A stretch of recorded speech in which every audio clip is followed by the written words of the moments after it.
Hey everyone, welcome back to the channel. Today I'm going to show you how to delete Instagram messages from both sides. So first you need to log in to your Instagram account. Go to your Instagram account and then go to the message icon. Next, you should open one of the conversation from which you wish to delete a DM.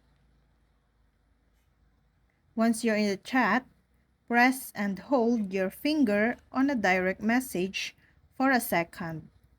Hold until a box pops up on your phone screen. Finally, all you need to do is choose Unsend Message from the box that appears.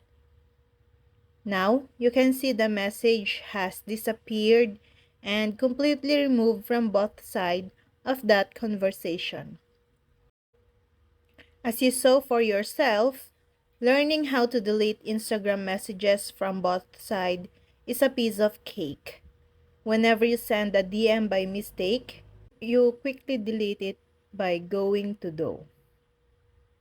We know you wish IG's messages function was similar to other social media platforms like WhatsApp. You could select and delete all messages together. But that doesn't seem to be Instagram's plan anytime soon. So, we just have to do with what they offer for now.